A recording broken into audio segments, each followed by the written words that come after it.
From VOA Learning English, this is The Making of a Nation, American History in Special English. I'm Steve Ember. This week in our series, we tell the story of a clash of cultures and beliefs.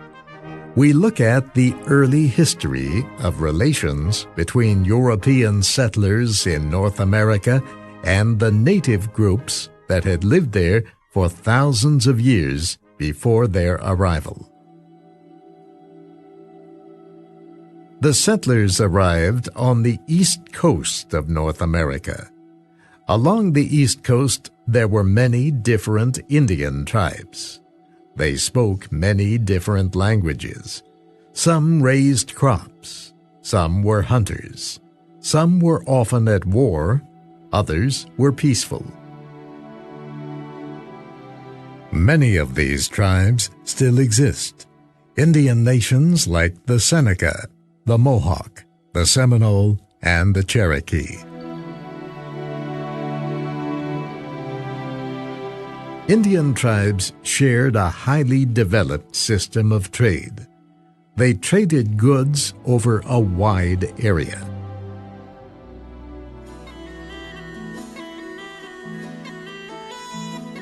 The first recorded meetings between Europeans and the Indians of the East Coast took place in the 1500s. Fishermen from France and the Basque area of Spain crossed the Atlantic Ocean.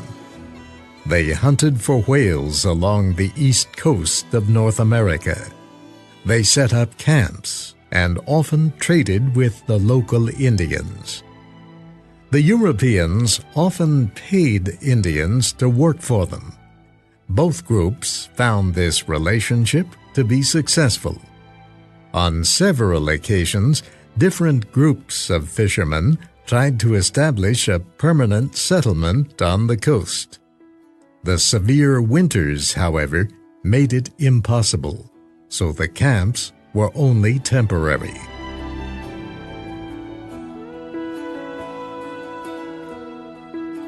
The first permanent European settlers in New England began arriving in 1620.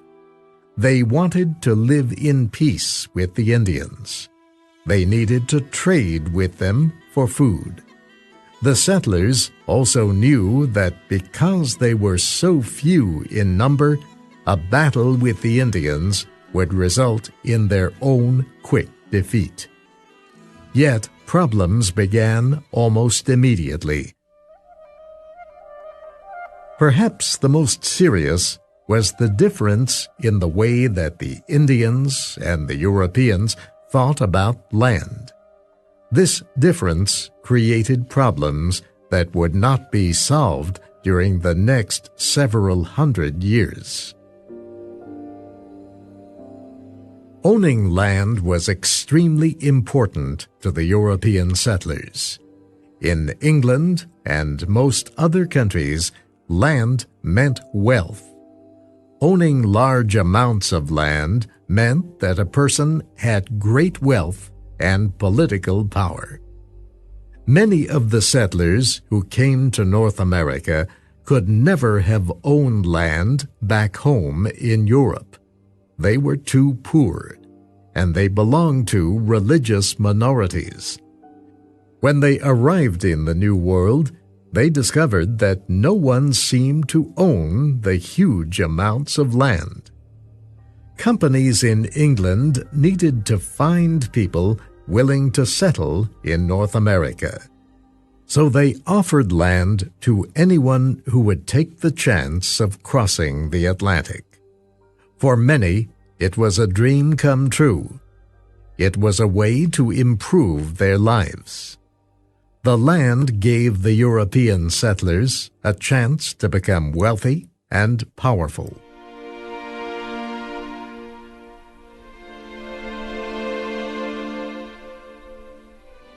On the other hand, the Indians believed that no one could own land.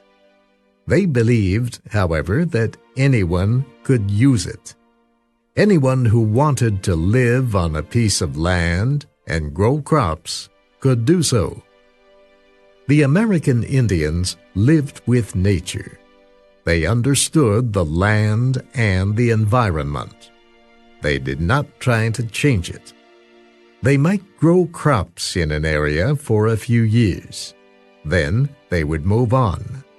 They would allow the land on which they had farmed to become wild again. They might hunt on one area of land for some time, but again they would move on. They hunted only what they could eat, so populations of animals could continue to increase. The Indians understood nature and were at peace with it. The first Europeans to settle in the New England area of the Northeast wanted land. The Indians did not fear them. There were not many settlers, and there was enough land for everyone to use and plant crops. It was easy to live together. The Indians helped the settlers by teaching them how to plant crops and survive on the land. But the Indians did not understand that the settlers were going to keep the land. This idea was foreign to the Indians. To them, it was like trying to own the air or the clouds.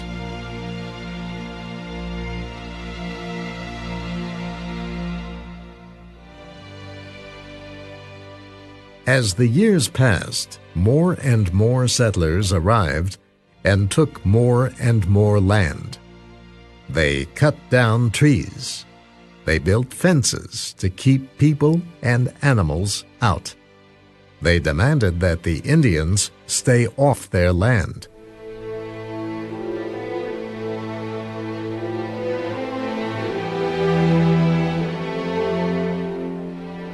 Another problem between the settlers and the Indians involved religion.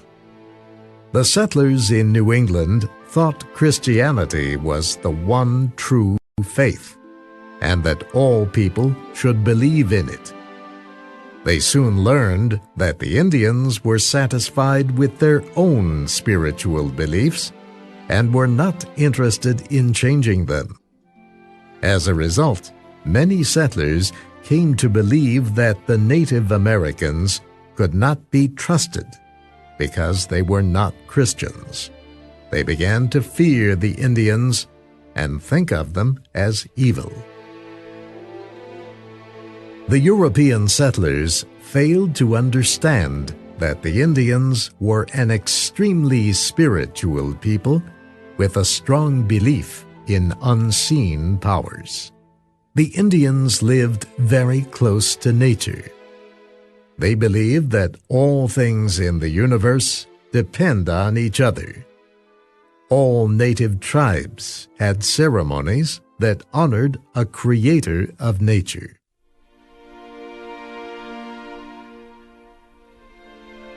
They recognized the Creator's work in their everyday lives. Other events also led to serious problems between the Native Americans and the newcomers. One problem was disease. For example, some of the settlers carried the bacteria that caused smallpox, although they themselves did not get sick. Smallpox had caused deadly epidemics in Europe, but it was unknown to the Indians. Their immune systems had developed no protection against the disease. It killed whole tribes, and smallpox was only one disease brought from Europe. There were others that also infected the Indians. The first meetings between settlers and Native Americans would follow the same course in almost every European settlement along the East Coast. The two groups would meet as friends. They would begin by trading for food and other goods.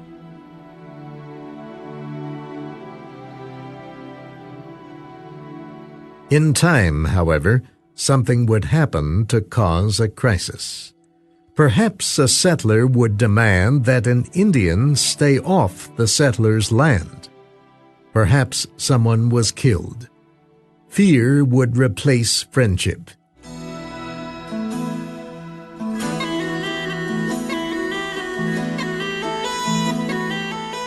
One side or the other would react to what they believed was an attack. A good example of this was the conflict known as King Philip's War. Metacom, also known as Metacomet, was a leader of the Wampanoag tribe. He was the son of Chief Massasoit. Without the help of Massasoit and his tribe, the first European settlers in the northernmost colonies might not have survived their first winter. The Wampanoag Indians provided them with food. They taught the settlers how to plant corn and other crops. The two groups were very friendly for several years. Massasoit and his court attended the first harvest feast, which became known as Thanksgiving. As the years passed, however, fear and mistrust replaced friendliness.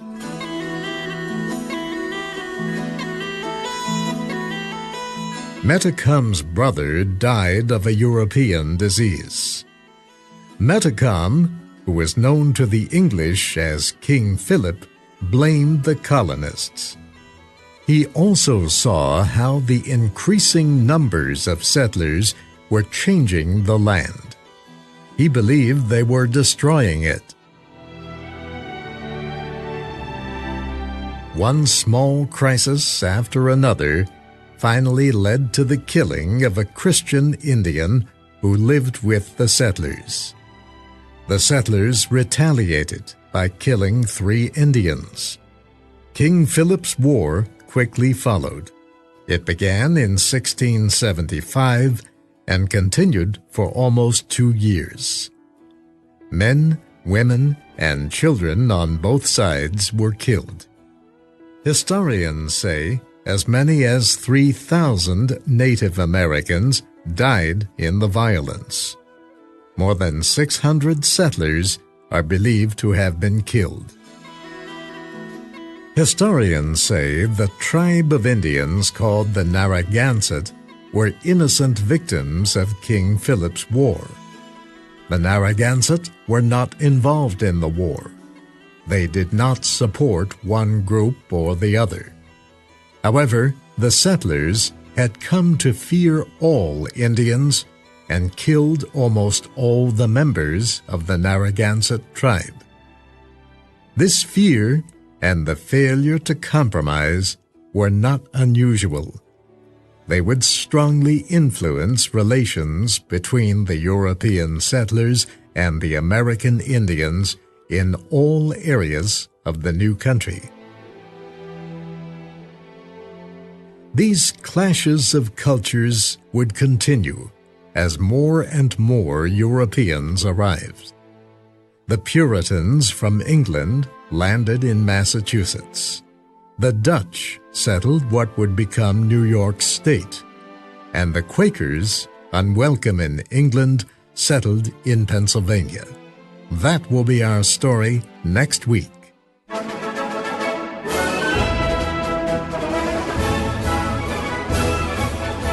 You can find our series online with transcripts, MP3s, podcasts, and pictures at voaspecialenglish.com.